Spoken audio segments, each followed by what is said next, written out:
ட்ரம்பை துளியும் மதிக்காத இஸ்ரேல், நீங்க சொல்றதையெல்லாம் கேட்க முடியாது. இஸ்ரேல் தெற்கு லெபனானில் இருந்து வெளியேற மாட்டோம் என்று உறுதியாக அறிவித்துள்ளது.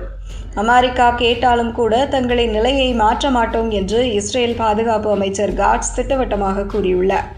இந்த அறிவிப்பு அமெரிக்க அதிபர் டொனால்டு ட்ரம்பின் அதிகாரம் இஸ்ரேலிடம் எந்த அளவுக்கு மோசமாக உள்ளது என்பதை காட்டுகிறது.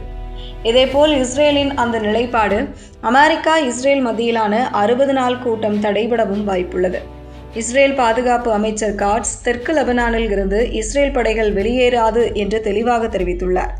அமெரிக்கா கோரினாலும் கூட தாங்கள் அதை கேட்க மாட்டோம் என்று அவர் திட்டவட்டமாக கூறியது அமெரிக்கா இஸ்ரேல் மத்தியிலான உறவில் விரிசல் ஏற்பட்டுள்ளது. இஸ்ரேல் பிரதமர் பெஞ்சமின் நெத்தன்யாகு, பாதுகாப்பு அமைச்சர் காட்ஸ் மற்றும் இஸ்ரேல் பாதுகாப்பு படைத்தலைவர் ஆகியோர் இணைந்து வெளியிட்ட அறிக்கையிலும் இஸ்ரேல் படைகள் லெபனானில் தீர்க்கமாக செயல்படும் என்று கூறப்பட்டுள்ளது. இந்த அறிக்கை தெற்கு லெபனானில் இஸ்ரேல் தொடர்ந்து இருக்கும் என்பதை உறுதிப்படுத்துகிறது. இது அமெரிக்க அதிபர் டொனால்டு ட்ரம்ப் கூறிய போர் நிறுத்தம் நடைமுறையில் உள்ளது என்ற கருத்துக்கு முற்றிலும் முரணாக அமைந்துள்ளது.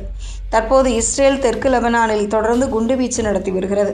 கடந்த சில மணி நேரங்களாக பெய்ரூத் நகருக்கு மேலே இஸ்ரேல் ட்ரோன்கள் பறந்து கொண்டிருப்பதாகவும் தகவல்கள் வெளியாகியுள்ளன.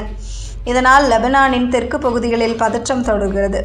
இஸ்ரேல் படைகள் லெபனானில் தொடர்ந்து செயல்படும் என்று இஸ்ரேல் தலைமை தெரிவித்துள்ள நிலையில் அங்கு போர் நிறுத்தம் நடைமுறையில் இல்லை என்பது தெளிவாக தெரிகிறது. இது அமெரிக்கா ஈரான் உடனான பேச்சுவார்த்தையில் பெரும் பாதிப்பை ஏற்படுத்தும் என எதிர்பார்க்கப்படுகிறது. அமெரிக்க அதிபர் டொனால்டு ட்ரம்ப் இஸ்ரேல் மற்றும் லெபனானுக்கு இடையிலான சண்டை நிறுத்தம் நடைமுறையில் உள்ளது என்றும் தாக்குதல்கள் நிறுத்தப்பட்டு விட்டன என்றும் கூறியிருந்தார். ஆனால் இஸ்ரேல் தரப்பின் அறிவிப்புகள் இதற்கு முழு முரணாக உள்ளன. இதேபோல் அமெரிக்காவில் இரு நாட்டு தலைவர்களும் சந்திக்க உள்ளனர். இஸ்ரேல் தெற்கு லெபனானை விட்டு வெளியேறாது என்று உறுதியாக இருப்பதால் அமெரிக்காவின் மத்தியஸ்த முயற்சிகள் எந்த அளவுக்கு வெற்றி பெறும் என்பது மீண்டும் பெரும் கேள்விக்குறியாக உள்ளது. மேலும் அமெரிக்காவும் ஈரானும் இறுதி ஒப்பந்தத்தை எட்டுவதற்கான வாய்ப்புகளும் தற்போது மங்கியுள்ளன. அமெரிக்காவின் அழுத்தத்தையும் மீறி இஸ்ரேல் தெற்கு லெபனானில் தொடர்ந்து இருக்கும் என்று அறிவித்துள்ளது.